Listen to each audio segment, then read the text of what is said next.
Hi, my name is Jessica Laventure, and we have the pleasure of having today retired Lieutenant General Roméo Dallaire. Hi, and thank you so much for being here with us today. Thank you. You are a very busy man. You have many, many titles. You're founder of the Roméo Dallaire Child Soldiers Initiative. You are senior fellow at the Montreal Institute for Genocide and Human Rights Studies. You're also the co-director of the Will to Intervene project. But of course, you're widely known for having served as force commander of the United Nations peacekeeping force in Rwanda in 1993-1994.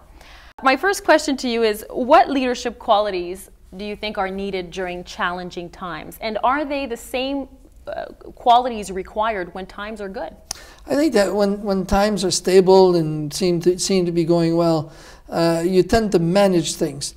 When you manage things, you keep them going. But that has a risk to it that you might, in fact, be caught by surprise by all of a sudden a crisis of whatever dimension. It can be technology, it can be market, whatever. Mm-hmm. And so a leader who's simply a manager will be useful for a period of time, but more and more that time becomes very limited because things change so rapidly.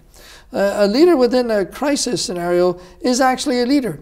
It's humanly involved with other human beings to resolve a situation that is creating enormous amount of frictions and duress. And that is different than a manager. And I tend to say that leadership will always produce results well beyond what the science of management says is possible. But you say, and I quote you, that you've called leading especially complex these days.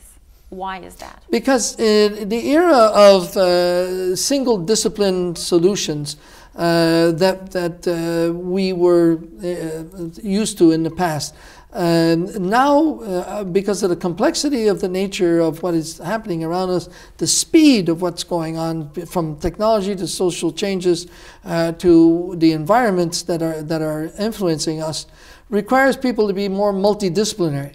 And so that means knowing a lot more about a lot of other things than purely what you are maybe perceived as an expert at. So as an example, a general who knows only how to fight is of no effectiveness now because there are so many other things to be done to help resolve the conflict, even help prevent the conflict before you actually have to use kinetic force. And that's what we're building on. Yeah, you got to be credible as a warrior, because if push comes to shove, you have to use it, you've got to be credible. But that is only in extremis after you've been able to participate with many other disciplines, diplomats, humanitarians, nation builders, and so on, to bring about a solution without having to revert to force.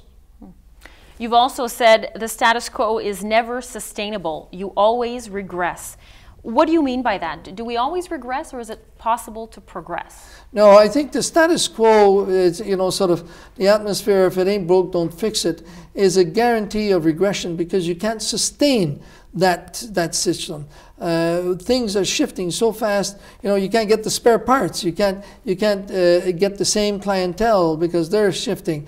Your technology will fall, into decrepitude. And so status quo is equal to regression, while the rest of the world is in fact in an ascending sort of curve. And so you create even a greater gap than what used to be before, where people were sort of bumbling along and then boom, all of a sudden something happens.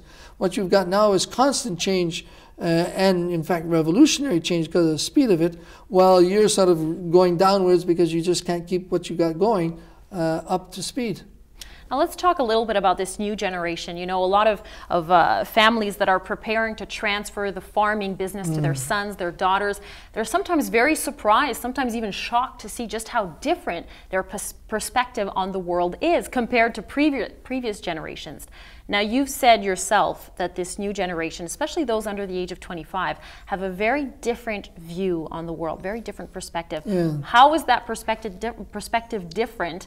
And how is it an advantage? Well, I think that it's an enormous advantage because they're maximizing the technology of communications and all peripheral technologies that go with it.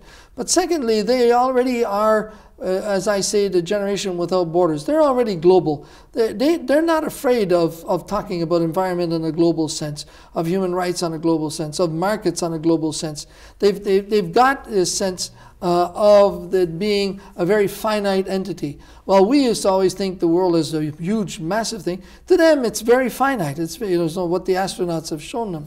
So on the one hand, they're not afraid of going beyond the boundaries of what their responsibilities are or their territory. And in fact, they realize that being more integrated with other capabilities, that they can maximize what they have and also influence what's out there. And that is a whole different world than the generations where we come from, where everybody wanted their boundaries and we do it our way and that's the way or that's the highway. Well, you'll simply crash under that scenario.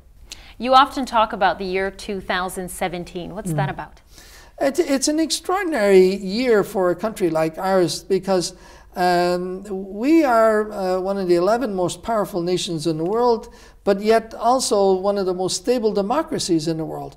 And so we're going to be hitting 150 years in 17. We're going to be also 100 years after the youth, the same under 25, in massive numbers, fought, bled, and died to win this extraordinary Battle of Vimy, and in so doing moved us from being a colonial cousin to actually a nation state, paid in blood as the world's concepts are. And so when you've got that extraordinary year coming and the enormous untapped potential of a nation like ours, you sort of wonder, where is the leadership to give us that vision of where we want to go with it? What do we want to guide it? What sort of focus do we want to give it? Or do we simply continue to move along and hopefully continue to have certain successes? Or is there something that we could actually align ourselves as a nation that wants to maximize this potential within a world construct? And it's the young people that are going to push that, because the older generations simply see it as another year, to make another centennial park or eat another cake or have a party. It's a great leadership lesson right there. Thank you so much, Roméo Dallaire, for your time today. Very kind. Thank you.